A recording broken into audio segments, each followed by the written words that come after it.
Audiolibros Biblioteca 2, presenta Aire frío. Autor, Howard Phillips Lovecraft.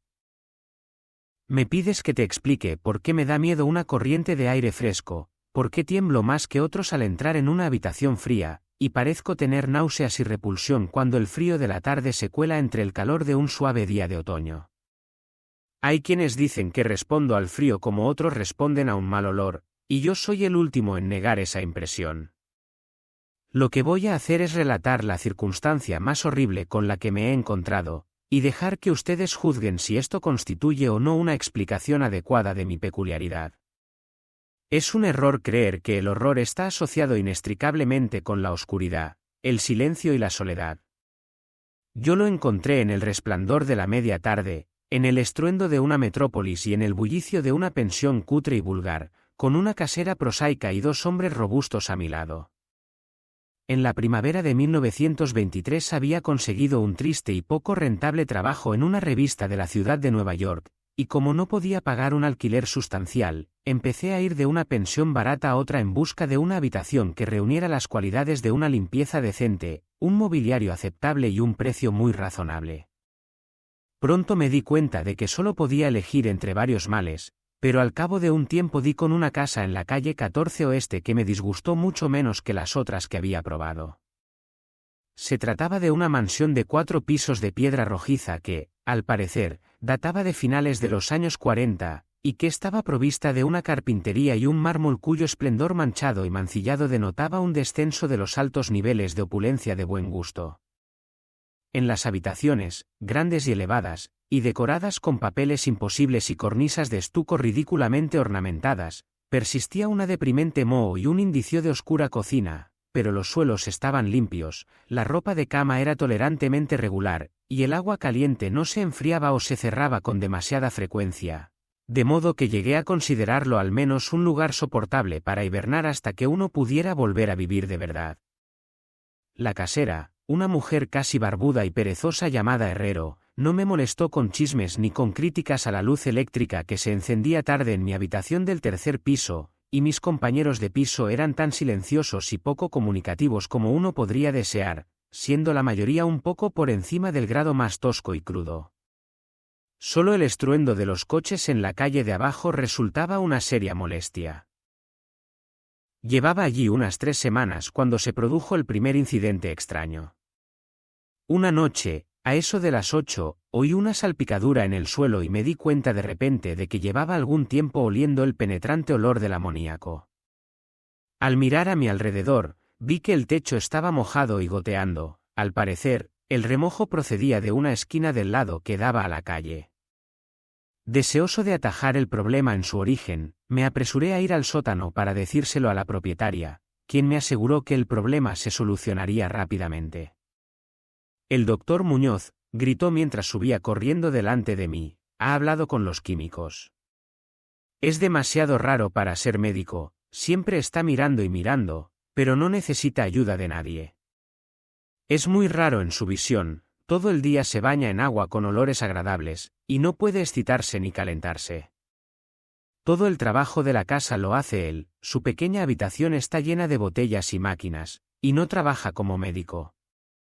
Pero fue grande una vez mi padre en Barcelona ha oído hablar de él, y solo ahora se ha lesionado un brazo del fontanero de repente. Nunca sale, solo en el tejado, y mi hijo Esteban le da la comida y la ropa y los medicamentos y los productos químicos. Dios mío, el sal amoníaco que usa ese hombre para mantenerlos frescos. La señora Herrero desapareció por la escalera del 4º piso y yo volví a mi habitación. El amoníaco dejó de gotear, y mientras limpiaba lo que se había derramado, y abría la ventana para que entrara el aire, oí los pesados pasos de la casera por encima de mí. Al doctor Muñoz no lo había oído nunca, salvo ciertos sonidos como de algún mecanismo accionado por la gasolina, pues su paso era suave y apacible. Me pregunté por un momento cuál sería la extraña aflicción de este hombre, y si su obstinada negativa a la ayuda exterior no sería el resultado de una excentricidad bastante infundada.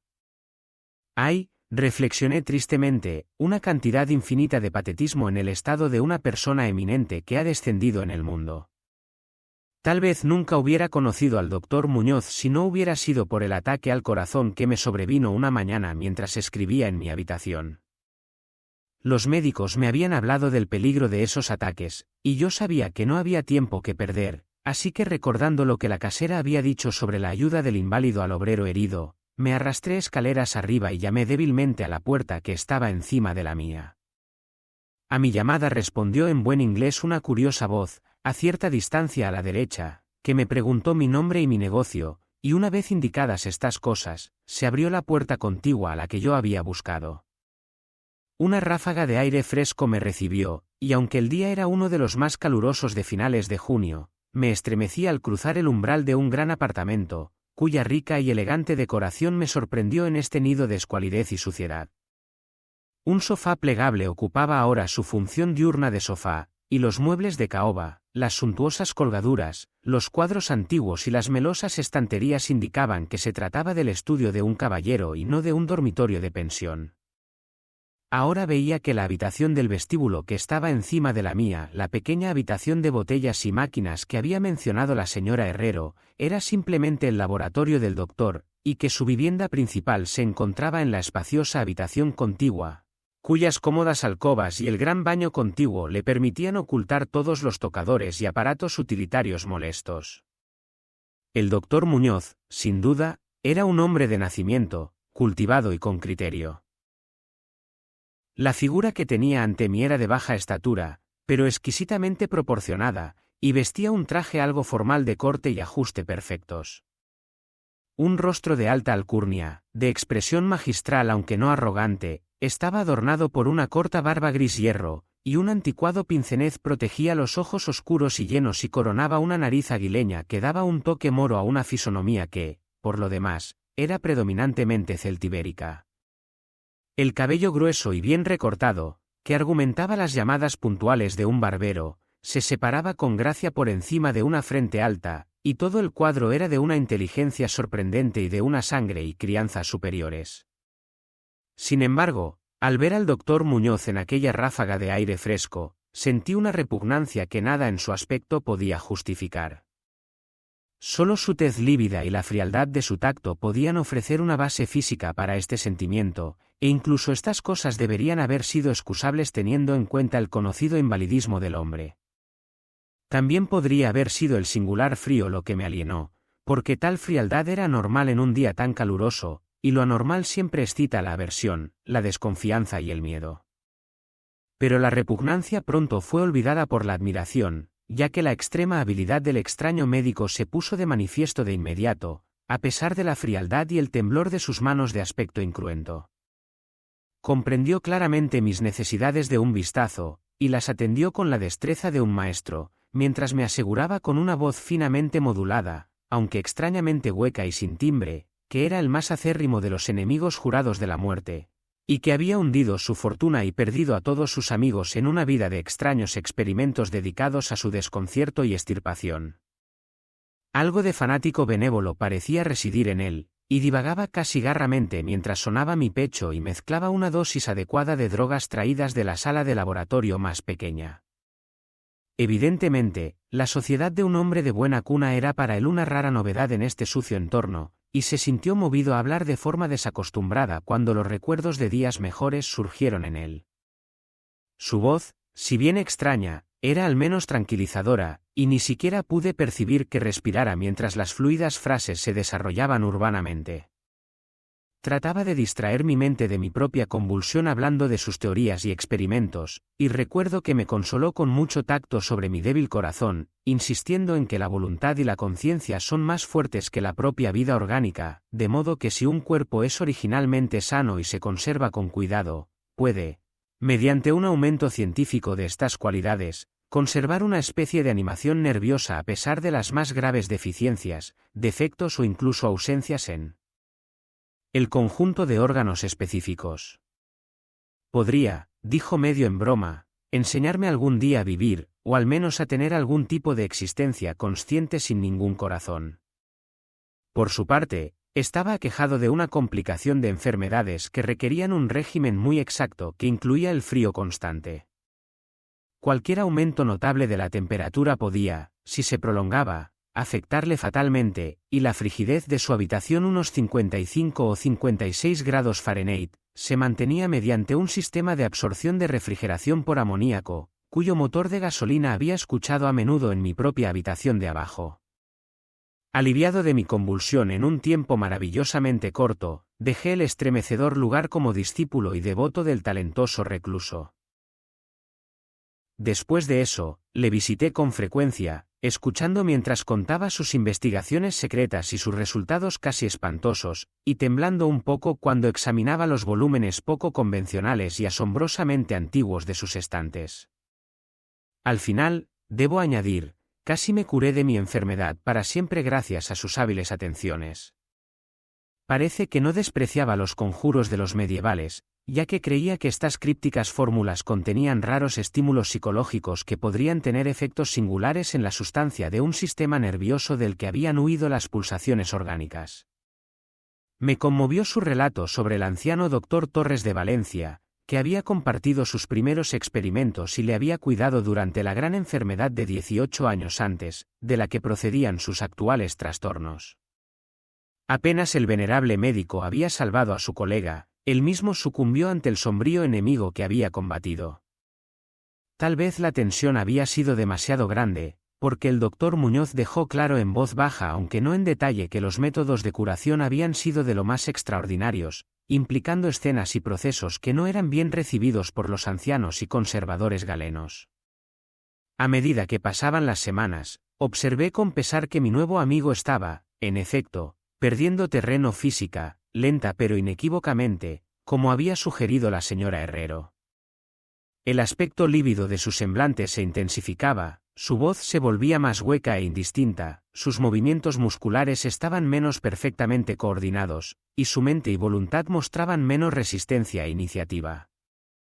No parecía ignorar este triste cambio, y poco a poco su expresión y su conversación adquirieron una horripilante ironía que me devolvió algo de la sutil repulsión que había sentido al principio. Desarrolló extraños caprichos, adquiriendo una afición por las especias exóticas y el incienso egipcio, hasta que su habitación olía como la bóveda de un faraón sepultado en el Valle de los Reyes.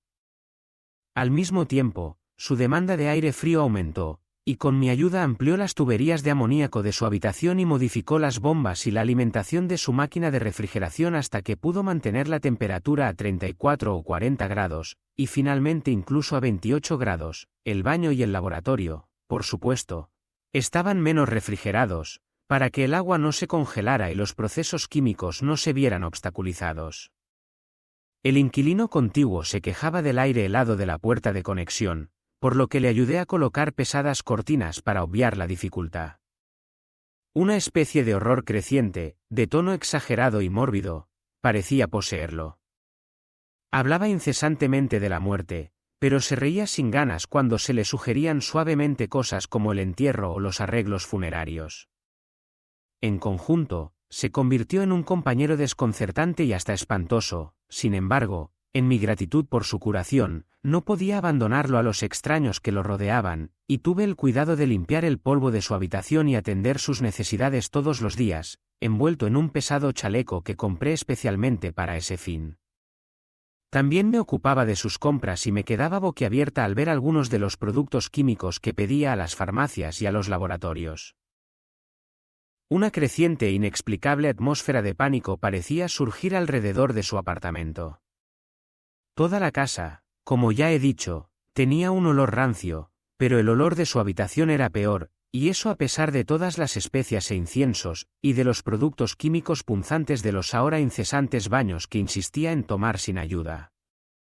Percibí que debía estar relacionado con su dolencia, y me estremecí cuando reflexioné sobre cuál podría ser esa dolencia. La señora Herrero se persignó al mirarlo y me lo entregó sin reservas, ni siquiera dejó que su hijo Esteban siguiera haciéndole recados. Cuando le sugería a otros médicos, el enfermo montaba en cólera tanto como parecía atreverse a entretener.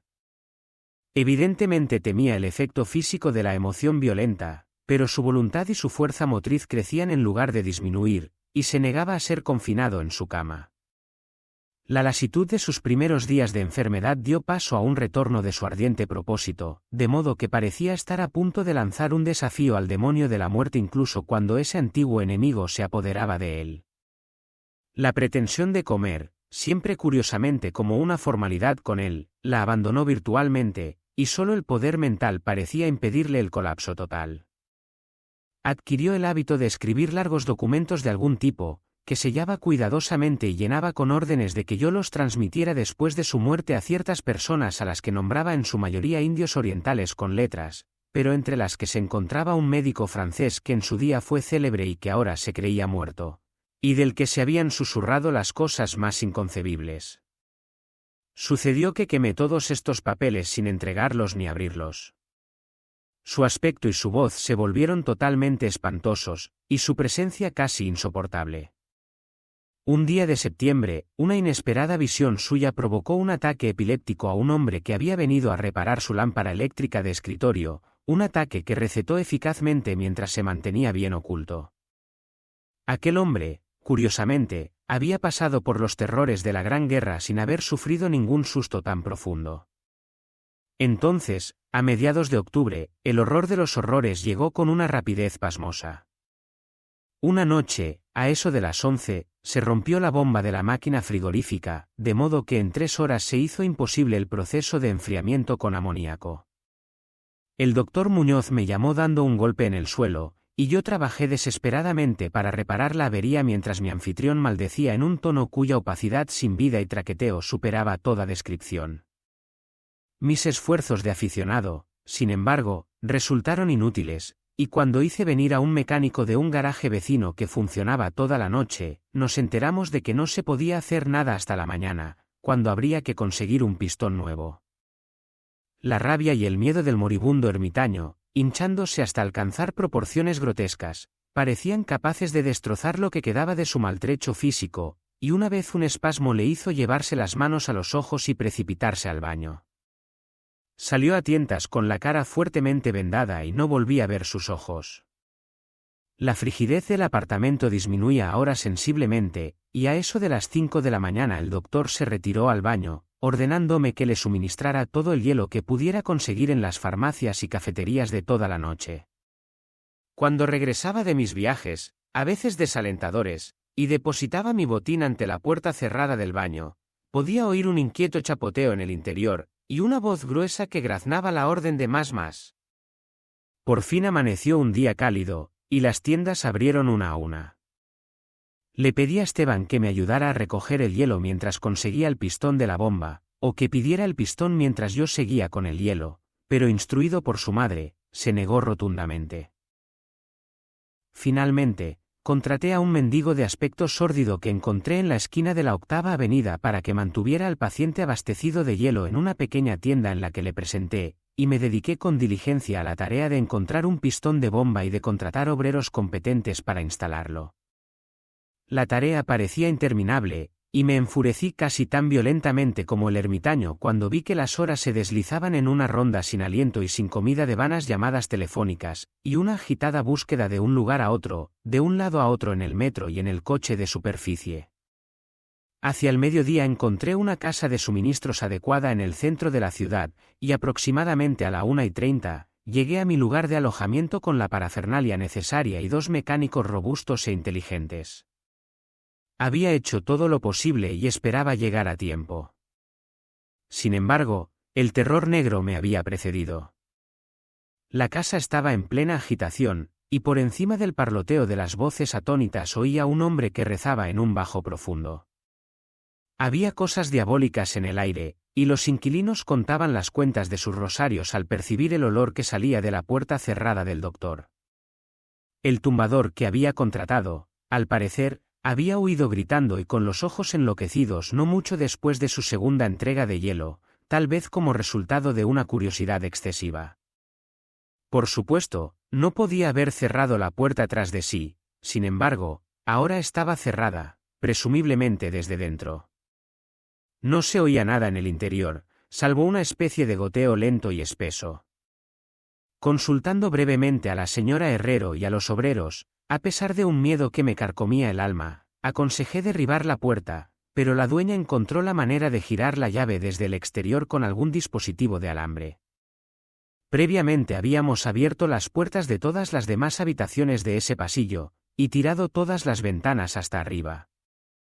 Ahora, con las narices protegidas por pañuelos, invadimos temblorosamente la maldita habitación, que resplandecía con el cálido sol de las primeras horas de la tarde. Una especie de rastro oscuro y viscoso conducía desde la puerta abierta del baño hasta la puerta del vestíbulo, y de ahí al escritorio, donde se había acumulado un pequeño charco terrible. Allí había algo garabateado con lápiz, con una mano horrible y ciega, en un trozo de papel horriblemente manchado, como si lo hubieran hecho las mismas garras que trazaron las últimas palabras apresuradas. Entonces el rastro se dirigió al sofá y terminó de forma indecible. No puedo ni me atrevo a decir aquí lo que había o había en el sofá.